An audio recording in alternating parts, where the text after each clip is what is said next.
Second year business സ്റ്റഡീസിൻ്റെ online ക്ലാസ്സിലേക്ക് സ്വാഗതം. നമ്മൾ കഴിഞ്ഞ ക്ലാസ്സിൽ പ്രിൻസിപ്പിൾസ് ഓഫ് മാനേജ്മെൻ്റ് ആണ് പഠിച്ചത്. അതിൽ തന്നെ FW ടൈലറുടെ കോൺട്രിബ്യൂഷൻസ് പഠിച്ചു. അദ്ദേഹം നമുക്ക് കുറേ പ്രിൻസിപ്പിൾസ് തന്നു. ടൈലറുടെ പ്രിൻസിപ്പിൾസ് നമ്മൾ പഠിച്ചല്ലോ, നിങ്ങൾക്ക് ഓർമ്മയുണ്ടോ? എന്തൊക്കെയായിരുന്നു ടൈലറുടെ principles? Replacement of old rule of thumb method, scientific selection and training of workers, cooperation between workers and management, equal division of responsibility between management and workers, prosperity between workers and management. ഈ 5 principles നമ്മൾ പഠിച്ചു. ഈ 5 പ്രിൻസിപ്പിൾസും Taylor contribute ചെയ്യുമ്പോൾ അദ്ദേഹത്തിൻ്റെ main പ്രധാനമായിട്ടുള്ള ലക്ഷ്യം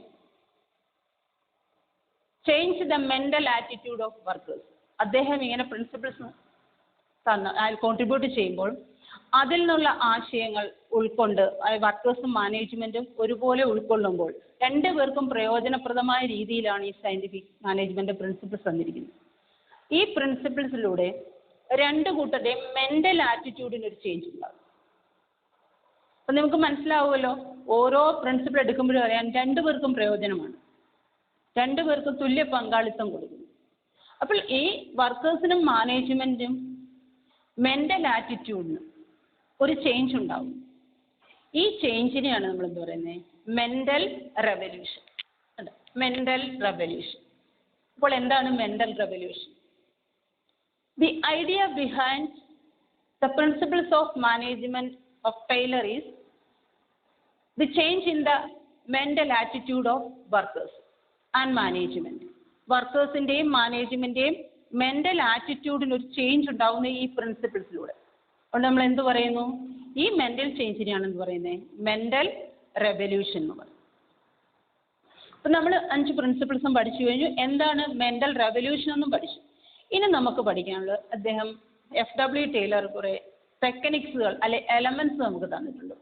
ഈ elements അല്ലെങ്കിൽ ഈ ടെക്നിക്കുകൾ സ്ഥാപനത്തിൽ അപ്ലൈ ചെയ്താൽ വർക്കേഴ്സിൻ്റെ എഫിഷ്യൻസി വർദ്ധിക്കുകയും പ്രൊഡക്ഷൻ ഇൻക്രീസ് ചെയ്യും, എല്ലാ രീതിയിലും സ്ഥാപനത്തിന് ഉയർച്ചയുണ്ടാവും എന്ന് പറഞ്ഞു. ഇനി എന്തൊക്കെയാണ് ടെക്നിക്കുകളെന്ന് നോക്കാം. First one, scientific task setting. ആദ്യത്തെ ടെക്നിക്ക് സയൻറ്റിഫിക് ടാസ്ക് സെറ്റിംഗ്. ശാസ്ത്രീയമായ രീതിയിൽ വർക്ക് സെറ്റ് ചെയ്യുക. ഒരു സ്ഥാപനത്തിലെ ഓരോ വർക്കറിനും അയാൾ എന്താണ് ജോലി ചെയ്യേണ്ടത്, അയാളുടെ വർക്ക് ടാസ്ക് സെറ്റ് ചെയ്യുന്നു. ഇതിനെ പറയുന്നത് സ്റ്റാൻഡേർഡൈസേഷൻ. അയാളുടെ സ്റ്റാൻഡേർഡ് വർക്ക് എന്ന് പറയുന്നത്. അപ്പോൾ സയൻറ്റിഫിക് ടാസ്ക് സെറ്റിംഗ് എന്താണ്? സയൻറ്റിഫിക് ടാസ്ക് സെറ്റിംഗ് ശാസ്ത്രീയമായ രീതിയിൽ വർക്ക് സെറ്റ് ചെയ്യുക. ഒരു സ്ഥാപനത്തിൽ ഒരു വർക്കർ എന്താണോ വർക്ക് ചെയ്യേണ്ടത് അതല്ലെങ്കിൽ അയാൾ ചെയ്യേണ്ട വർക്കിനെ നമ്മൾ സെറ്റ് ചെയ്ത് വെക്കും. ഇപ്പം ഫോർ എക്സാമ്പിൾ, ഒരു ദിവസം ഒരു വർക്കർ ആ സ്ഥാപനത്തിൽ 100 യൂണിറ്റ് പ്രൊഡ്യൂസ് ചെയ്യുന്നെങ്കിൽ അയാളുടെ സ്റ്റാൻഡേർഡ് വർക്കാണ്. ഇങ്ങനെ ഓരോ വർക്കറും എത്ര യൂണിറ്റ് പ്രൊഡ്യൂസ് ചെയ്യും, അയാളുടെ സ്റ്റാൻഡേർഡ് വർക്കിനെ നമ്മൾ സെറ്റ് ചെയ്യുന്നു. ഇതാണ് സയൻറ്റിഫിക് ടാസ്ക് സെറ്റിംഗ്. ഇതിനെ പറയുന്നത് എ ഫെയർ ഡേയ്സ് വർക്ക് എന്നാണ് പറയുന്നത്. ഒരു ദിവസം ഒരു വർക്കർ ചെയ്യാൻ പറ്റുന്ന ജോലി, അതിനെയാണ് എന്ത് പറയുന്നത്? Scientific task setting. അതായത് സ്റ്റാൻഡേർഡ് സെറ്റ് ചെയ്യാൻ പറയും. രണ്ടാമതായിട്ട് വർക്ക് സ്റ്റഡിയാണ്. ഇനി ആ സ്ഥാപനത്തിലെ വർക്കുകളെ എന്ത് ചെയ്യണം? നമ്മൾ സ്റ്റഡി ചെയ്തിരണം. സിസ്റ്റമാറ്റിക്കായിട്ട്, ക്രിട്ടിക്കലായിട്ട്, അതിനെ ഒബ്ജക്റ്റീവായിട്ട് നമ്മൾ അതിനെ എന്ത് ചെയ്യണം? സ്റ്റഡി ചെയ്തിരിക്കണം. വർക്ക് സ്റ്റഡിയിൽ 4 എലമെൻറ്റ്സ് ഉണ്ട്. ഏതൊക്കെയാണെന്ന് നോക്കാം. First one, method study. എന്താണ് method study? The best method for doing a particular job. ഒരു ജോലി ചെയ്യുന്നതിന് ഒരു വർക്കർ ഉപയോഗിക്കുന്ന ഏറ്റവും നല്ല മെത്തേഡിനെയാണ് എന്ത് പറയുന്നത്? Method study. The best method for doing a particular job. ഇതാണ് മെത്തേഡ് സ്റ്റഡി. അപ്പോൾ വർക്ക് സ്റ്റഡിയിലെ first element method study. Second എന്താണെന്ന് നമുക്ക് നോക്കാം. Second, motion study. രണ്ടാമത്തത് മോഷൻ സ്റ്റഡിയാണ്. That is the movement of operations of workers. ഒരു സ്ഥാപനത്തിലെ വർക്കർ ഒരു വർക്ക് ചെയ്യുമ്പോൾ അതിൻ്റെ മൂവ്മെന്റ്, അതിനെ സ്റ്റഡി ചെയ്യുന്നതിന് എന്ത് പറയും? ആ മൂവ്മെന്റ് സ്റ്റഡിയാണെന്ത്? മോഷൻ സ്റ്റഡി എന്ന് പറയും. For first method study, the best method for doing a particular job. Second, motion study. It is study of the movement of workers and its operations. ആ worker ചെയ്യുന്ന ഏത് വർക്കാണോ അതിൻ്റെ മൂവ്മെന്റ്, അതിൽ ആ worker ചെയ്യുന്ന movement എന്തൊക്കെയാണോ അതിനെ നമ്മൾ എന്ത് സ്റ്റഡി ചെയ്യുന്നു, ആണ് movement of operations of worker. Next time study ആണ്. എന്താണ് time study? Time study is the observing and recording the time required to a particular job. Observing and recording, അത് നമ്മൾ ഓരോ വർക്കും ഒബ്സർവ് ചെയ്യുക, എന്നിട്ട് അതിനെ റെക്കോർഡ് ചെയ്യുക. ഓരോ ജോലിക്കും എത്ര ടൈം എടുക്കുന്നു. Observing and recording the time required to a particular job. Next, fourth element, fatigue study ആണ്. എന്താണ് ഫാറ്റിഗ്? ഒരു വർക്കർ സ്ഥാപനത്തിൽ വർക്ക് ചെയ്യുമ്പോൾ ഓവർ സ്ട്രെയിന്, സ്ട്രെസ്സും അല്ലെങ്കിൽ ഓവർലോഡ് വരുമ്പോൾ അവർക്ക് ആ വർക്കിനിടയ്ക്ക് ഒരു റെസ്റ്റ് ഇൻ്റർവെൽ കൊടുക്കുന്നു. ആ റെസ്റ്റ് ഇൻ്റർവെലിനെ കുറിച്ച് അതിനുള്ള പഠനമാണ് എന്ത് ഫാറ്റിഗ് സ്റ്റഡി. ഫോർ എക്സാമ്പിൾ, ഇപ്പോൾ സ്കൂളുകളിൽ 5 പീരീഡ് പഠിപ്പിക്കുമ്പോൾ അല്ലെ 7 പീരീഡ് ഉണ്ടെങ്കിൽ നമ്മൾ എന്ത് ചെയ്യുന്നു? 2 പീരീഡിനിടയ്ക്ക് ഒരു 10 മിനിറ്റ് ഇൻ്റർവെൽ കൊടുക്കുന്നു. 4 പീരീഡ് കഴിയുമ്പോൾ നമ്മൾ ഉച്ചയ്ക്ക് ബ്രേക്ക് കൊടുക്കുന്നു. ഇങ്ങനെ കൊടുക്കുന്നതിന് കാരണം എന്താണ്? കുട്ടികൾക്ക് ബ്രെയിനിൽ അത് ഓവർ സ്ട്രെയിൻ ഉണ്ടാകുന്നു, ഓവർലോഡ് ആകും. അപ്പോൾ കുറച്ച് പഠിച്ചു കഴിയുമ്പോൾ അതിനൊരു റെസ്റ്റ് കൊടുത്തു കഴിഞ്ഞാൽ അവർക്ക് എന്താകും? കൂടുതൽ കാര്യക്ഷമതയോടെ വർക്ക് ചെയ്യാൻ പറ്റും. എന്ന് പറഞ്ഞ പോലെ ഒരു സ്ഥാപനത്തിലെ ഒരു വർക്കർ ഓവർലോഡോടെ വർക്ക് ചെയ്താൽ അയാൾക്ക് കാര്യക്ഷമത, എഫിഷ്യൻസി കുറയുന്നു, അതുപോലെ തന്നെ അയാൾക്ക് ക്ഷീണം ഉണ്ടാകുന്നു. അപ്പോൾ കൂടുതൽ വർക്ക് ചെയ്യാൻ പറ്റാതെ വരുന്നു. അതുകൊണ്ട് ആ കൂടുതൽ വൈകുന്നവരെ വർക്ക് ചെയ്യുമ്പോൾ അതിനിടയ്ക്ക് എത്ര ടൈം ഇൻ്റർവെൽ കൊടുക്കാം, റെസ്റ്റ് ഇൻ്റർവെൽ എത്ര കൊടുക്കാം, അതിനെപ്പറ്റിയുള്ള പഠനമാണ് എന്ത് ഫാറ്റീഗ് സ്റ്റഡി. അപ്പോൾ ഫാറ്റീഗ് എങ്ങനെയാണ് അതിനെക്കുറിച്ചുള്ള സ്റ്റഡിയാണെന്ത് ഫാറ്റീഗ് സ്റ്റഡി. അപ്പോൾ വർക്ക് സ്റ്റഡിയിൽ ഒരു സ്ഥാപനത്തിലെ വർക്കിനെ നമ്മൾ സ്റ്റഡി ചെയ്യുമ്പോൾ 4 എലമെൻറ്റുകളാണ് ഇതിൽ സ്റ്റഡി ചെയ്യുന്നത്. ഏതൊക്കെയാണ്? Method study, the best method for doing a particular job. Second, motion study, the movement of operations of workers. Next, time study, observing and recording the time required to a particular job. Next, fatigue study, the rest intervals used in each and every work. ഓരോ വർക്കിലും അതിനിടയ്ക്ക് കൊടുക്കുന്ന rest interval അല്ലെങ്കിൽ അവർക്ക് എത്രമാത്രം rest കൊടുക്കാം അതിനെയാണ് എന്ത് പറയുന്നത് ഫാറ്റിഗ് സ്റ്റഡി.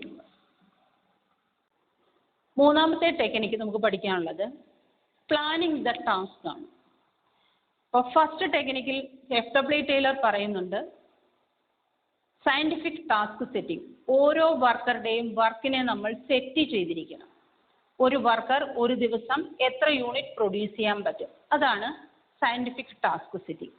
അത് കഴിഞ്ഞിട്ട് അദ്ദേഹം പറയുന്നു പ്ലാനിങ് ദ ടാസ്ക്. ഇനി ആ വർക്കർ എത്ര യൂണിറ്റ് പ്രൊഡ്യൂസ് ചെയ്യുന്നോ അതിനെ നമ്മൾ എന്ത് ചെയ്യണം?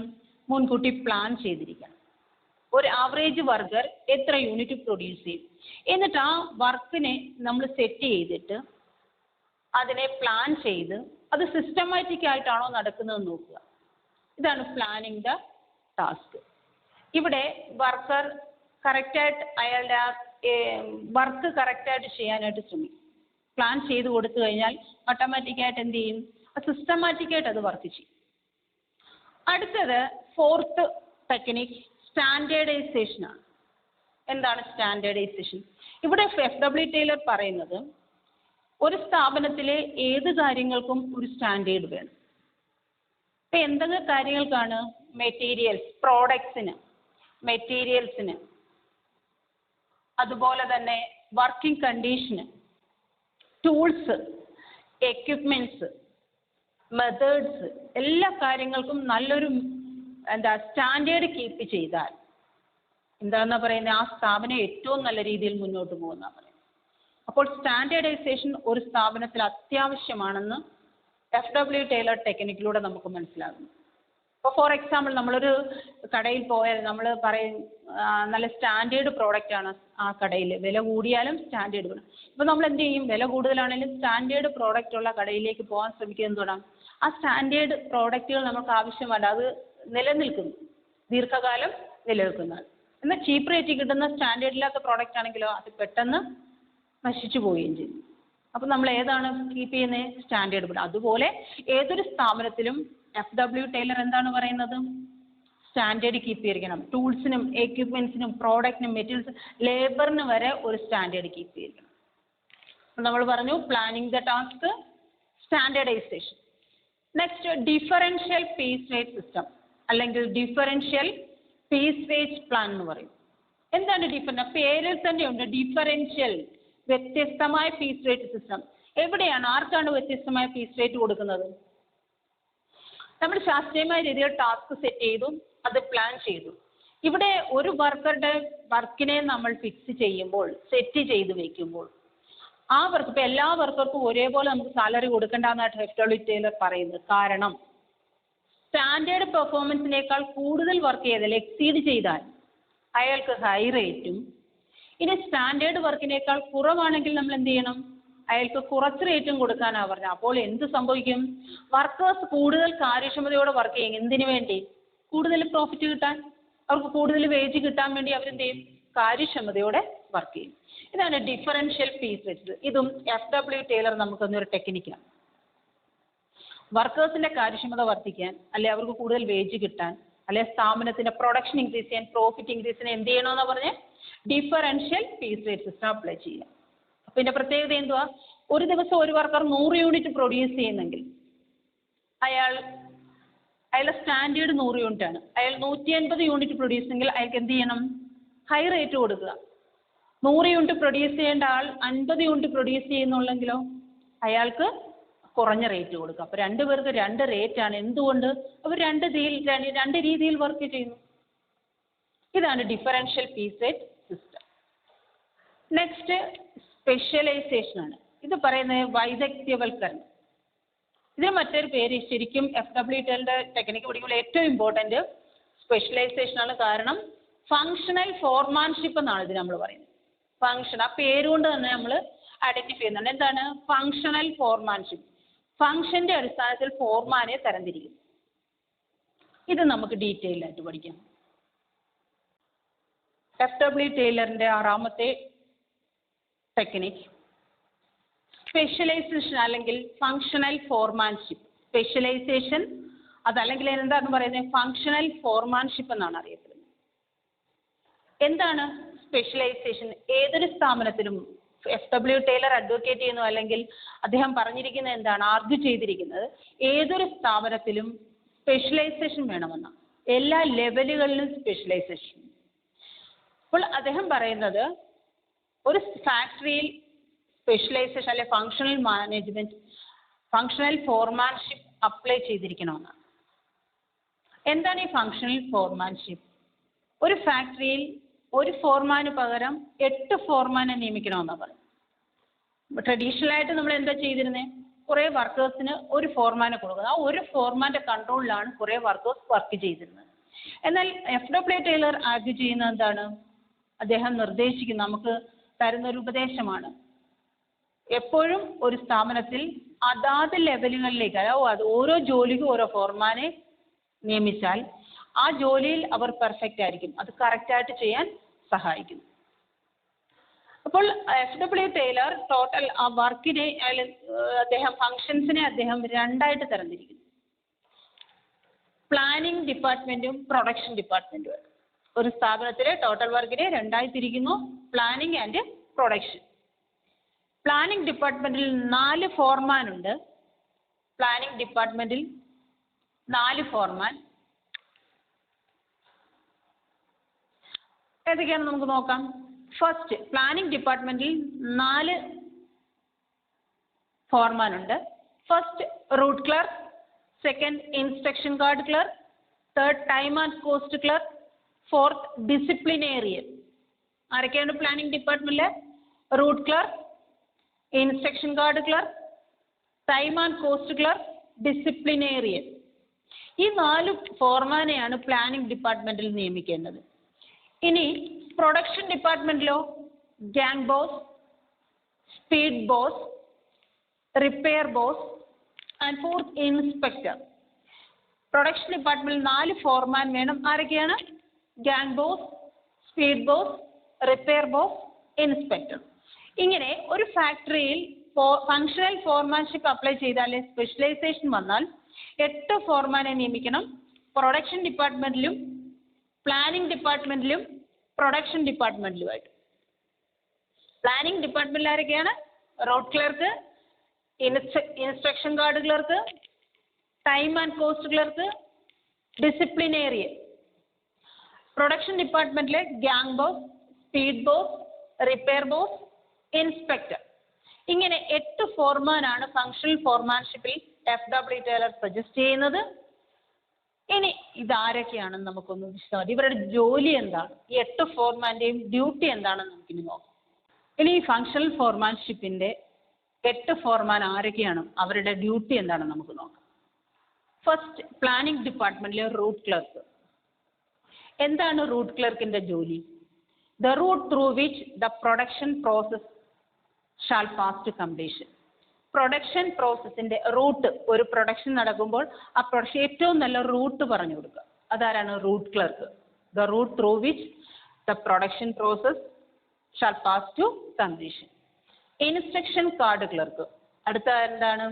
ഇൻസ്ട്രക്ഷൻ കാർഡ് ക്ലർക്കാണ്. The best method for doing the work. ഒരു വർക്ക് ചെയ്യാനായിട്ട് ഏറ്റവും നല്ല മെത്തേഡ് കൊടുക്കുക. ഏത് മെത്തേഡിലാണ് ചെയ്യേണ്ടതെന്ന് പറഞ്ഞു കൊടുക്കുന്ന ആരാണ്? ഇൻസ്ട്രക്ഷൻ കാർഡ് ക്ലർക്കാണ്. Next, time and cost clerk. എന്താണ് ടൈം ആൻഡ് കോസ്റ്റ് ക്ലർക്കിന്റെ duty? The standard time for fixing the work. ഒരു വർക്ക് ചെയ്യാനുള്ള സ്റ്റാൻഡേർഡ് ടൈം ഫിക്സ് ചെയ്ത് കൊടുക്കുക.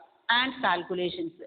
ഇനി ആ കാൽക്കുലേഷൻസിനുള്ള ടൈമും ഫിക്സ്. അപ്പൊ time and cost clerk time fix ചെയ്ത് സ്റ്റാൻഡേർഡ് ടൈം ഫിക്സ് ചെയ്ത് കൊടുക്കും. അടുത്തത് ഡിസിപ്ലിനേറിയൻ ആണ്. ഡിസിപ്ലിനേറിയന്റെ ജോലി എന്താണ്? ആ പേര് പോലെ തന്നെ ഡിസിപ്ലിൻ ആൻഡ് ആബ്സെന്റിസം കൈകാര്യം ചെയ്യാം. Handle the discipline and absenteeism of the workers. വർക്കേഴ്സിന്റെ ഡിസിപ്ലിനും ആബ്സെന്റിസും ഒക്കെ മെയിൻറ്റെയിൻ ചെയ്യുന്ന ആരാണ്? ഡിസിപ്ലിനറി. അപ്പം 4 പേരെ നമ്മൾ മനസ്സിലായി ആരൊക്കെയാണ്? പ്ലാനിംഗ് ഡിപ്പാർട്ട്മെന്റിലെ route clerk, instruction card clerk, time and cost clerk, disciplinary. അടുത്തത് നമ്മൾ പഠിക്കാൻ പോകുന്നത് പ്രൊഡക്ഷൻ ഡിപ്പാർട്ട്മെന്റാണ്. അടുത്തായിട്ട് നമുക്ക് പഠിക്കാമല്ലോ പ്രൊഡക്ഷൻ ഡിപ്പാർട്ട്മെന്റ്. രണ്ടാമത്തെ സെക്ഷൻ പ്രൊഡക്ഷൻ ഡിപ്പാർട്ട്മെന്റിലെ 4 ഫോർമാൻ ഉണ്ട്. ആരൊക്കെയാണെന്ന് പറഞ്ഞു? Gang boss, speed boss, repair boss, inspector. ഈ 4 ഫോർമാന്റെ ഡ്യൂട്ടി എന്താണ്? അവരെന്താണ് ഇവിടെ ചെയ്യുന്നത്? First, gang boss.